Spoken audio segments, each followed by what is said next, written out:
Bismillahirrahmanirrahim. Elhamdülillahi Rabbil alemin. Ve salatu ve selamu ala seyyidina ve nebiyyina Ebil Qasimil Mustafa Muhammed ve alihi teyyibine tahiri ve ashabihil muntecebin. Konumuz madde ile suretin birbirine muhtaç oluşuydu. Biz bir taraftan maddenin surete muhtaç olduğunu savunuyoruz ve diğer taraftan da suretin maddeye muhtaç olduğunu iddia ediyoruz.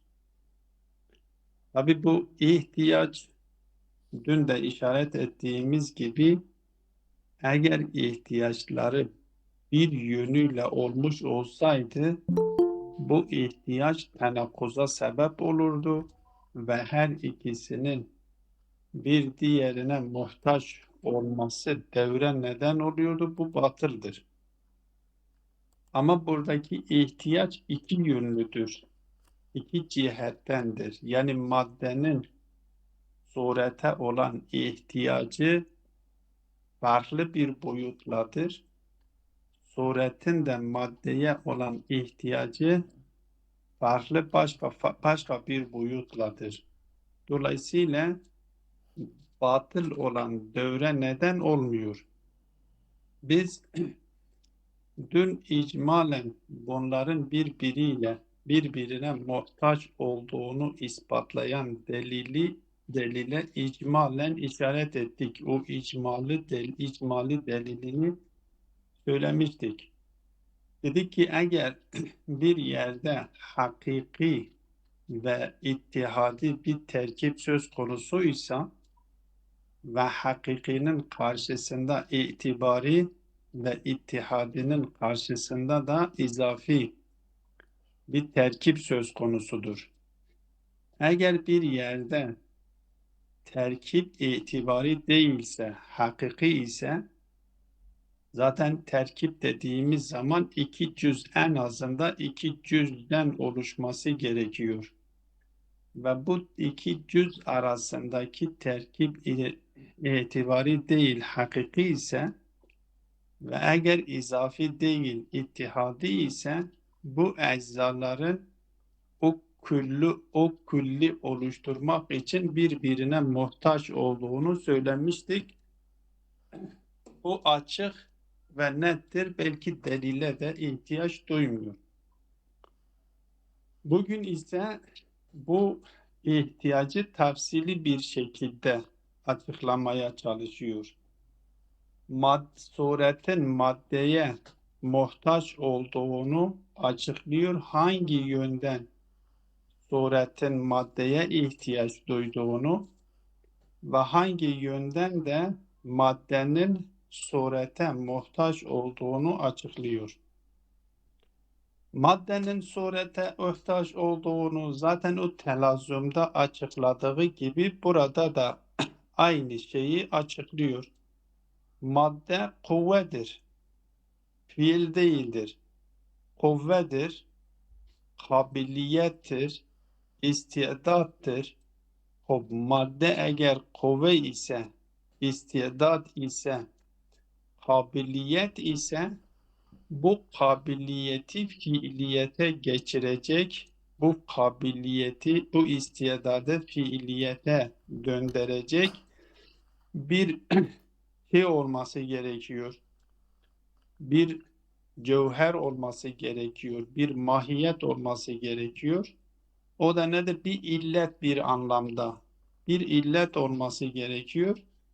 O da diyor surettir. Öyleyse maddeyi fiiliyete dönüşmesini sağlayan, bakın dönüşmesini sağlayan surettir. Ama suret maddeyi fiiliyete geçirirken illeti faili midir yoksa cüz'ül illet yoksa şart mıdır? Bunu sonra açıklıyor. Öyleyse burada maddenin surete ihtiyaç olduğu açık ve nettir. kabiliyettir. O kabiliyeti fiiliyete dönüştürecek bir şey olması gerekiyor. Ki ona da suret diyoruz. Yani suret ile o madde, o kabiliyet, o kuvve fiiliyete dönüşüyor. Dolayısıyla burada sorun yok. Ama suretin maddeye ihtiyaç olduğunu nasıl açıklıyoruz? Diyor ki suretin maddeye ihtiyaç olduğu iki yönlüdür. Biri suret kendi teayyününü gerçekleştirmek için maddeye ihtiyacı vardır. İkisi teşahhuste. Biri teayyünden, bir de teşahhuste. Şimdi teayyünden kast edilen şey nedir? Teşahhusten kast edilen şey nedir? Bunu biraz açıklayayım. Ondan sonra ibareyi açıklamaya çalışalım. Şimdi dünya içinde yaşadığımız bu madde aleminde türlerin çok olduğunu, türlerin çok olduğunu müşahede ediyoruz. Bir maddenin teayyünü suret iledir. Yani madde no ile teayyün buluyor. Bir kabiliyet vardır. Bu kabiliyet türe dönüşebiliyor. Yani teayyün, suret-i nev'iye olması gerekiyor. Öyleyse suret kendi nev'unu belirlemekte, suret kendi nev'ini belirlemekte biz diyor teayyüne ihtiyaç duyuyor. O nev'ün belirlenmesi teayyündür. Biliyorsunuz ki nev zemninde, altında birçok birey vardır. Öyleyse teayyün suretin nev'ine yöneliktir. Eğer bir suret bir nev'e dönüşmek istiyorsa o nev'in maddesi olması gerekiyor ki o nev'e dönüşmüş olsun. Mesela farz edelim ağaç. Elma ağacı bir nev'dür. Meyveleri dikkate alırsak elma ağacı bir türdür. Öyleyse elma ağacına dönüşecek suret, o suret bir maddeye ihtiyaç duyuyor. Yani elma maddesini taşıması gerekiyor ki, elma maddesi olması gerekiyor ki, o elma sureti şekillenebilsin. Portakal maddesi olması gerekiyor ki, portakala dönüşsün. Ve diğer şeyleri dikkate alın. Ayva maddesi olması gerekiyor ki ayvaya dönüşsün. İnsan maddesi olması gerekiyor ki insana dönüşsün. Hayvan içerisinde mesela at maddesi olması gerekiyor ki ata dönüşsün. Bakın bu teayyündür, bu nev'dir. At nev'dir. Ama atın şeyinde mesela atın karşısında diğer hayvanlar da söz konusudur. Çünkü hayvan cinstir. Hayvanın altında insan vardır, at vardır, koyun vardır, inek vardır. İnek bir nev'dir. At bir nev'dir. Öyleyse at suretinin şekillenebilmesi için bir madde olması gerekiyor. Keçi suretinin şekillenmesi için bir madde olması gerekiyor. Suret maddeye teayyünde maddeye ihtiyacı vardır anlamı, yani suret kendi nev'ünü belirlemekte maddeye ihtiyaç vardır. Madde olmaksızın keçiye dönüşemez. Yani keçi maddesi olacak ki o keçi sureti şekillenmiş olsun. At maddesi olacak ki at sureti şekillenmiş olsun. Bütün türleri bu şekilde değerlendirebiliriz. İnsan maddesi olması gerekir ki insan sureti şekillenmiş olsun.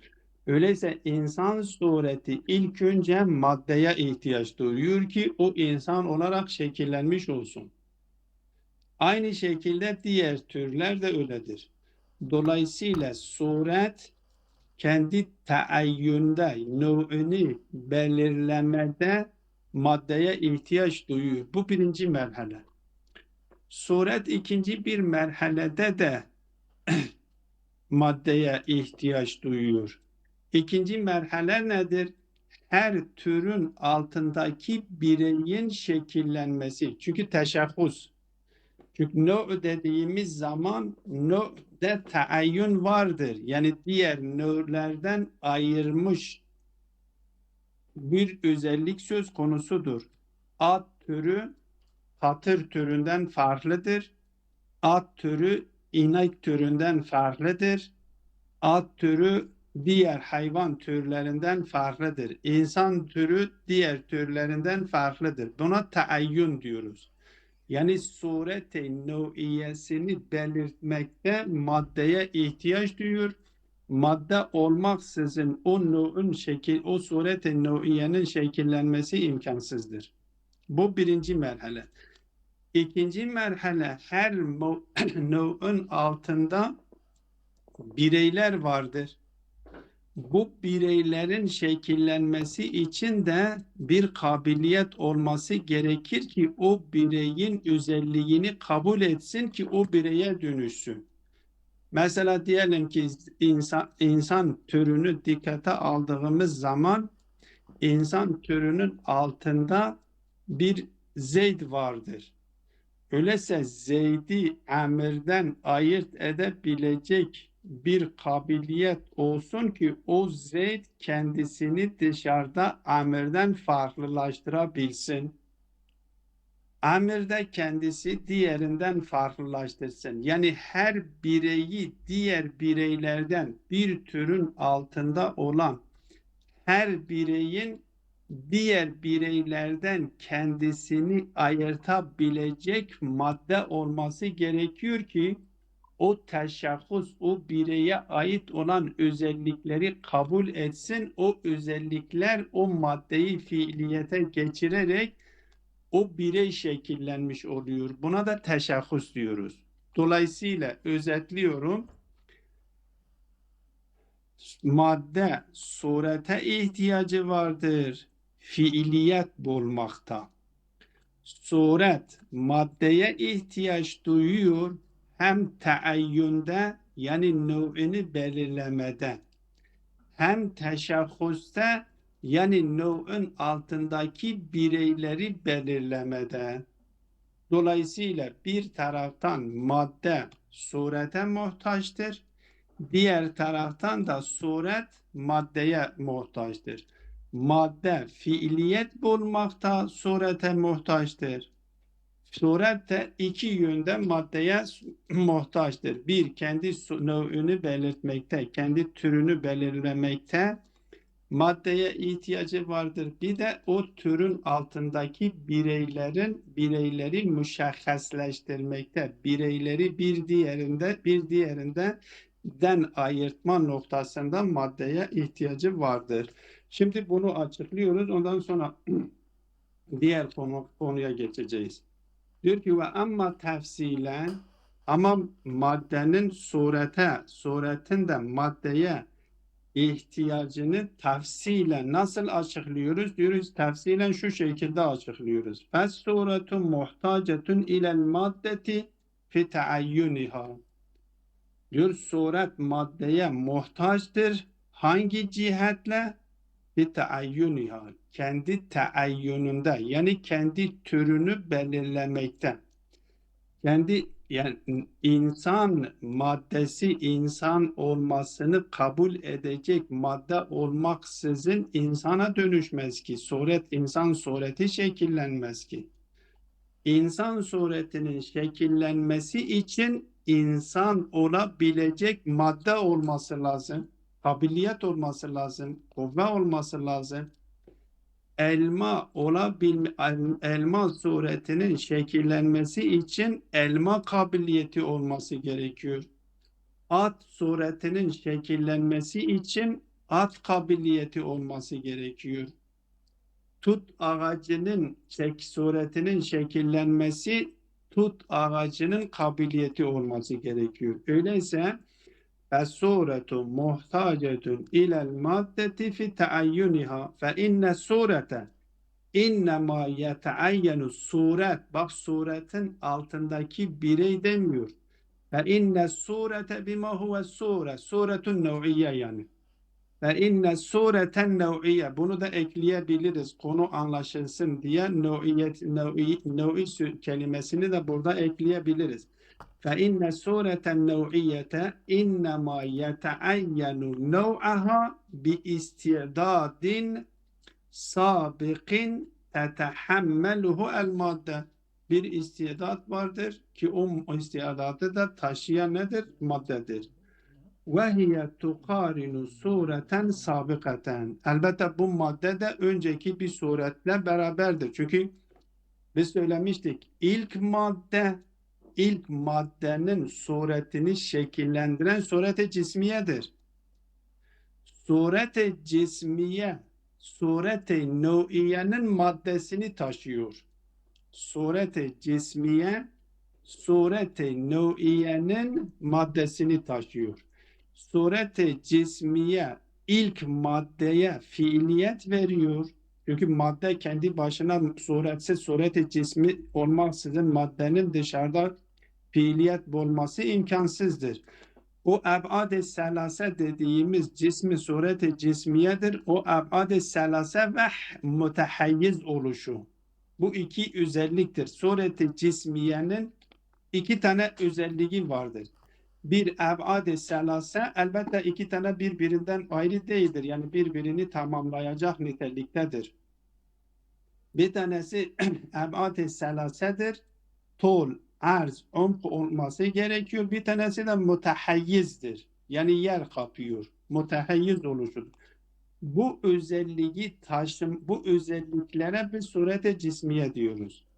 Ama suret-i nev'iye dediğimiz zaman bu suret-i cismiyenin barındırdığı maddeyle şekillenen türlerin suretidir. Biraz önce işaret ettiğim gibi insan sureti, at sureti, tut ağacının sureti, elma ağacının sureti, elmanın sureti, tutun sureti ve bu şekilde artık sonuna kadar gidelim. Onun için diyor ki vehiye bu madde tukarinu sureten sabikaten bir önceki suretle beraberdir. O önceki suret nedir? Önceki suret daha genel suret-i nev'iye olabilir, suret-i cismiye de olabilir. Çünkü suretler ardı ardına geliyor. Bu şekilde sonsuza kadar devam ediyor. İlk şekillenen, ilk maddeyi şekillendiren suret-i cismiye diyoruz ki onun özelliği eb'ad-ı selase ve mütehayyiz oluşudur. Ve bu suret-i cismiyenin taşıdığı kabiliyet ve madde de türlerin suret-i nev'iyelerin maddesini taşıyor. Ve o maddeler de artık suret-i nev'iyeye dönüşüyor. Dolayısıyla suret maddeye muhtaçtır. Madde olmaksızın suretlerin şekillenmesi imkansızdır. Bu birinci merhalede. Suretin maddeye muhtaç olduğunu söylüyor. Ve eyden hiye muhtacetun ilel maddeti fi teşakkusiha fi teayyuniha yukarıda dedik fi teayyuniha yani kendi nev'ünü belirtmekte maddeye ihtiyaç vardır. Burada da fi teşakkusiha o nev'ün dibindeki o nev'ün altında yer alan bireylerin belirginleşmesinde. Her birey kendisine aittir, diğerine ait değildir. Bu bireyin diğer bir türün altında bulunan bir bireyin diğer bireylerden ayırt edebilmek için o bireyin kabul edeceği özelliği taşıyacak kabiliyet olması gerekiyor. O bireyin bağışlayınız. O bireydeki özellikle o bireyi diğer bireylerden ayıran özelliklerin şekillenmesi için kabiliyet ve madde olması lazım. o madde olmaksızın o özellikler o bireyde şekillenemez.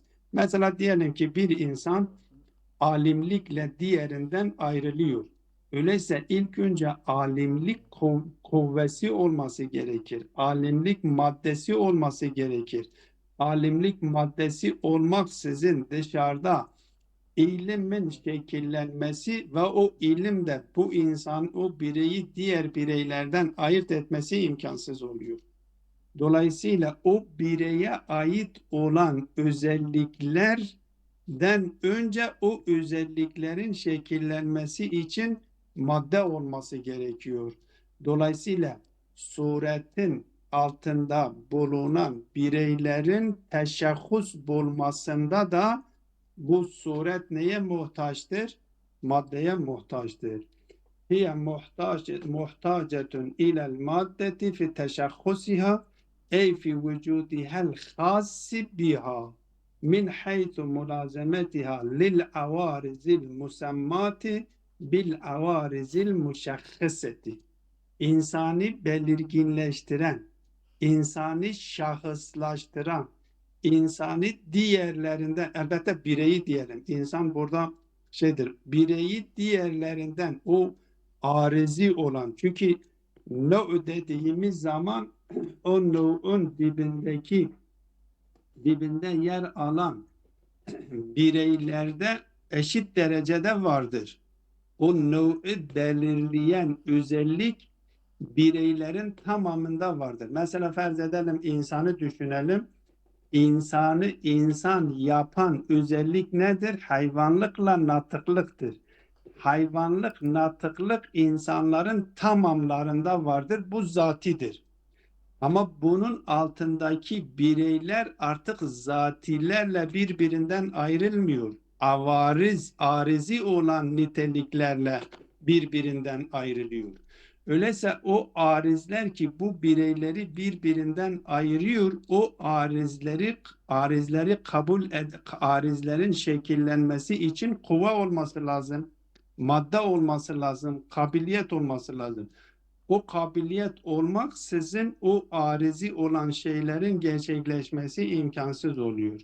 Dolayısıyla o arizin gerçekleşmesi ki o bir suretin altındaki bireyleri diğerlerinden ayırıyor, müteşahhisleştiriyor.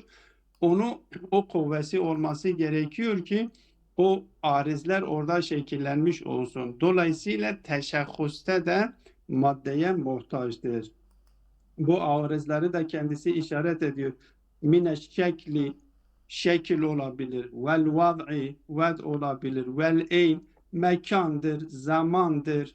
Anne babadır, yerdir. Artık buna şekildir, durumdur, halettir.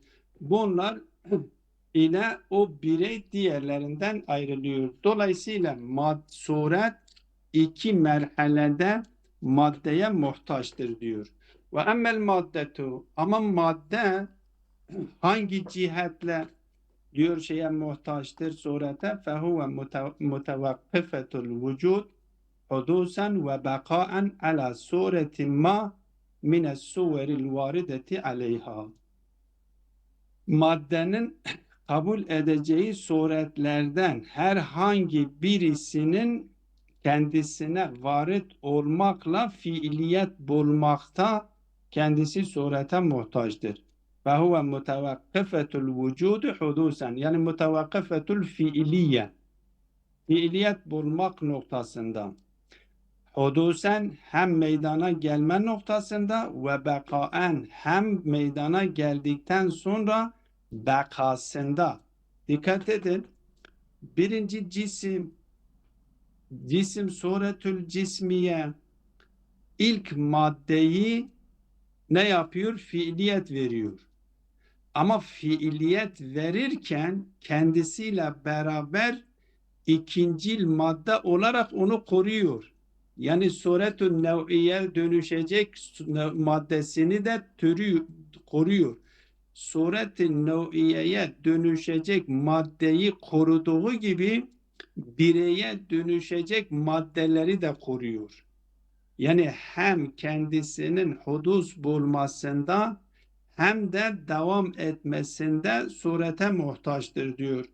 Diyor ki onun için diyor ve fehiye mutevakkifetul vücudi hudusen ve bakaen ala suretin ma, herhangi bir surete. Suret burada mübhemdir. Çünkü o suret-i nev'iyeyi kabul ettiği zaman o mübhem olan suret-i nev'ilerden herhangi bir tanesi, biz şimdi belirtmiyoruz. Kendisi bir sureti kabul etmek suret ile, herhangi bir suretle kendisi vücut buluyor. Hem vücut buluyor hem vücudunu devam ettiriyor. Mine suveril varideti aleyha, kendisine varid olan suretlerde tetekavvemu biha. Öyleyse bu madde tetekavvemu bis suretlerle ne yapıyor? Kendi varlığını koruyor. Hop, buraya kadar bu muhtaç olma meselesini açıkladı. Madde surete muhtaçtır. Suretten maddeye muhtaçtır. Yalnız burada önemli bir noktaya işaret ediyor. Bu işaret etmek istediği nokta şudur. Bu suret öyleyse madde için illet olmuş oluyor bir anlamda. Bu suret madde için illeti faili midir? Yoksa illeti muidde midir? Yani şart niteliğinde midir? İlleti faili olması imkansızdır. Şimdi buna dikkat edelim. Şeyde nedir? Felsefede, özellikle Aristo felsefesinde 4 tane illet söz konusudur. Genel anlamda biz diyoruz illeti tamme ve illeti nakıse. Bu genel anlamdadır. İlleti tamme ve illeti nakıse. İlleti tammenin olduğu yerde ma'lulun gerçekleşmemesi imkansızdır. İlleti tammenin gerçekleştiği yerde ma'lulun gerçekleşmesi de muhakkaktır. Tabii ki bu illeti tammeyi iyicene tasavvur etmek gerekiyor. Bazen bu konuda illet Zat-ı Bari Teala, keramcılar Zat-ı Bari Teala için illet demiyorlar. Diyorlar ki illet dediğimiz zaman Zat-ı Bari Teala mecbur olmuş oluyor. Öyleyse yaratıklarını yaratmak zorundadır şeklinde bir sonuç alıyorlar. Ki bu doğru değildir. Çünkü Zat-ı Bari Teala illettir denildiği zaman yani bütün kemal sıfatlarıyla birlikte tasavvur edilerek kendisine illeti tamme deniliyor.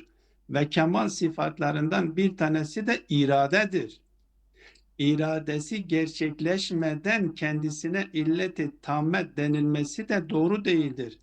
Zat-ı Bari Teala bütün kemal sıfatlarıyla birlikte tasavvur edildiği zaman ki o kemal sıfatlarından bir tanesi de irade etmesidir. Bu gerçekleştiği zaman iradeyle birlikte tüm kemal sıfatlarıyla beraber tasavvur ettiğimiz zaman o ma'lulun gerçekleşmemesi imkansızdır. İza aradallahu şey'en en yekule lehu kun feyekun. Bir şey irade ettiği zaman irade ile illeti tamme oluyor. İrade etmediği sürece kendisine illeti tamme deniyor. Ve irade etmemesi de imkansızdır. Çünkü ya onun var edilmesini irade etmiştir ya yoklukta kalmasını irade etmiştir. Eğer yoklukta kalmasını irade etmiş ise yokluk zorunludur. Eğer yokluktan çıkmasını irade etmiş ise yokluktan çıkması zorunludur. Yani burada kelamcıların felsefesilere yapmış olduğu bir işgal söz konusudur. Parantez içerisinde buna değinmiş olan. Öyleyse illeti tammenin olduğu yerde ma'lulun gerçekleşmemesi imkansızdır. Ama illet-i nakısa olabilir. İllet-i nakısanın olduğu yerde illet-i faile gerçekleşmediği sürece o ma'lul yine gerçekleşemiyor. Suret madde için illet-i nakısedir. Cüz'ül illettir, şarttır. İllet-i faili ne illet-i tammedir ne illeti failidir. Yani suret maddeyi icat etmiyor. madde suretten önce vardır. O madde suret ile fiiliyet buluyor. Bunu karıştırmamak lazım. Burada bu notaya işaret ediyor. Diyor ki sanmayınız ki suret madde için illeti tamme veyahut da madde için illeti failidir. Bu şekilde suret, eğer biz diyoruz suret maddeyi fiiliyete geçiriyor, öyleyse suret madde için illeti tamme yahut da illeti failidir sonucunu almak doğru. Suret madde için maddenin Hocam sesiniz gitti. Sesiniz gitti. şart. Ha. Ama o maddeyi icat eden ve o maddeyi suret ile fiiliyete geçiren illeti faili ayrıdır. Bunu şimdi buna işaret ediyor. Diyor ki ve leyseti suretu illeten tammeten ve la illeten failiyeten laha. Bizim yaptığımız bu açıklamaktan şöyle bir sonuç alınmamalıdır ki suret madde için illeti tamme veyahut da suret madde için illeti failidir. Bu sonuç alınmamalıdır. Leyseti suretu illeten tammeten ve la failiyeten laha. Suret madde için ne illeti failidir ve ne de illeti tamdır. Neden? Çünkü suretin kendisi de maddeye muhtaçtır. Muhtaç olan bir şey illet olamaz ki. لِحَاجَتِهَا فِي تَعَيُّنِهَا وَفِي تَشَخُّصِهَا اِلَى الْمَادَّةِ. Biz bunu açıklamıştık. Suretin kendisi hem taayyününde hem teşahhusta maddeye muhtaçtır. Maddeye muhtaç olan bir şey maddeyi icat etmek için fail, illet-i tamme veyahut da illet-i faili olamaz. Hop. O zaman illet-i faili nedir? Madem ki suret madde için illet-i faili değildir. Madde de suret için illet-i faili değildir. Peki illet-i faili nedir? İllet-i faili icat edendir. O zaman illet-i faili nedir diyor? Diyor ki inneme evet. Vel illetul failiyetu, illet-i failiye hangisidir? İnnema tef'alu bi vücudihel fiiliye. Onun fiili vücudunu kendisine veriyor. Fel failu li vücudil maddeti cevherun mufarikun lil maddeti min cemi'il cihati. O zaman illet-i fail nedir?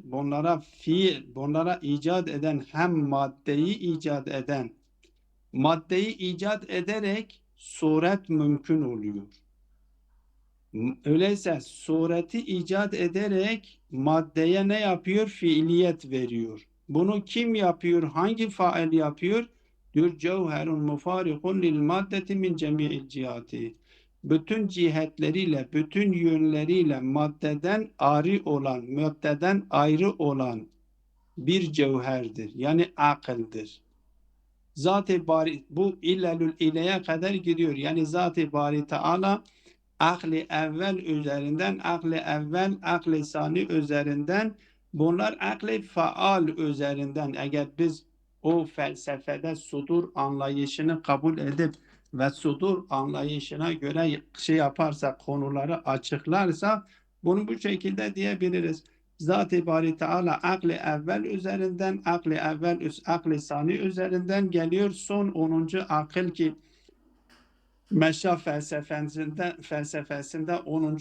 akli faal olarak kabul ediliyor. O akli faal üzerinden Zat-ı Bari Teala maddeyi icat ediyor ve madde icat edildikten sonra suret ile o maddeyi fiiliyete geçiriyor. Dolayısıyla diyor ki bu cevherun mufarikun lil maddeti min cemi'il cihat. O fail aslında bütün cihetleriyle maddeden ayrı olan bir varlıktır. Fehuve aklun mücerredun evcedel maddete. O akli mücerrettir. O maddeyi icat etmiştir. Ve huve bu akli mücerred yestahfizuha. o maddeyi muhafaza ediyor bir suretin ba'de sureti. Yani suretlerle o maddeyi ne yapıyor? Muhafaza ediyor. Surete cismiye vererek o surete cismiye ile o maddeyi koruyor. Surete nev'iye vererek o surete nev'iye ile o maddeyi koruyor. O suret çözüldüğü zaman, çürüdüğü zaman başka bir suret kendisine vererek ikinci bir suretle onu koruyor. O suret şey olduğu zaman, çürüdüğü zaman üçüncü bir suret kendisine vererek üçüncü suretle o maddeyi, yani maddeyi sürekli suretlerle koruyor. Diyor ki ve huve bu akli mücerred yestahfizuha, o maddeyi koruyor bis sureti ba'de sureti leti yuciduha fil maddeti, o maddede icat etmiş olduğu ikinci suretle o maddeyi koruyor. Üçüncü suretle o maddeyi koruyor. Dördüncü suretle, yani maddeleri burada getiriyor bir örnekle, maddeyi şeye benzetiyor. Maddeyi direğe benzetiyor. Ve sureti evet, maddeyi çatıya benzetiyor. Sureti de direğe benzetiyor. Şimdi bir çatı düşününüz. Çatıyı koruyan nedir? Direktir. Direk çürüdüğü zaman o direği değiştiriyorsun. Yerine başka bir direk koyuyorsun. Madde çatı gibidir ve surette direk gibidir. Direğin çürümesiyle o direk değişiyor. O başka bir direk getiriliyor. O direkle o madde sürekli, o kabiliyet sürekli korunuyor diyor. Dolayısıyla diyor ki ve huve yestahfizuha bis sureti ba'de sureti leti yuciduha fil maddeti fes suretu cüz'un lil illeti tammeti. Öyleyse suret cüz'ül illet ve şeriketul illeti lil maddeti. Şerikül illettir madde için, şerikül yani asıl illet o mücerred olan ve mücevherdir. Ama mücerred olan cevher o suret vasıtasıyla onu gerçekleştiriyor. Ve şertun li fiiliyeti vücudiha, ve o suret şarttır o fiiliyet olması için.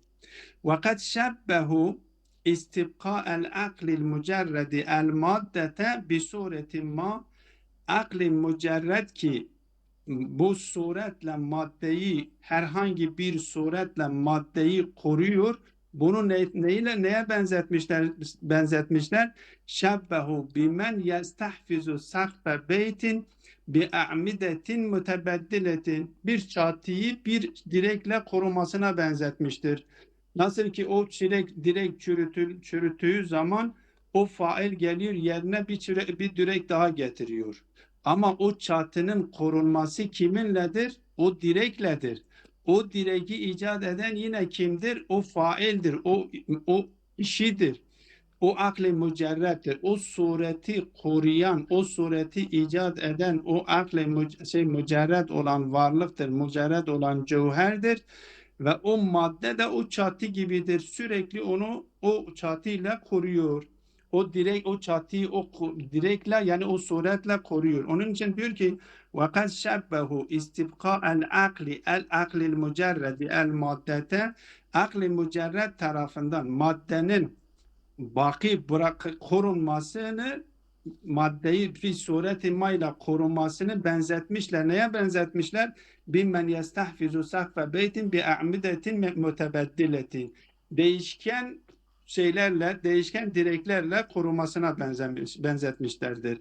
Fela yazalu yuzilu umuden ve yansibu mekanuhu aher. Sürekli bu devam ediyor. Bir şeyi kaldırıyor, bir direği kaldırıyor, onun yerine başka bir direk koruyor. Bu direği ne zaman kaldırıyor? O direk çürüdüğü zaman diğer direği getirip yanına koyuyor. Bu şekilde bunu korumaya çalışıyor. Sonuç itibariyle madde surete muhtaçtır, fiiliyet bulmakta. Suret maddeye muhtaçtır hem teayyünde hem teşahhusta. Bu ihtiyaçtan şu neticeyi almamak gerekir ki suret illeti tammedir madde için veyahut da illeti failidir. Hayır, illeti faili akli mücerrettir. Mücerret olan maddelerden mücerret olan bir varlıktır.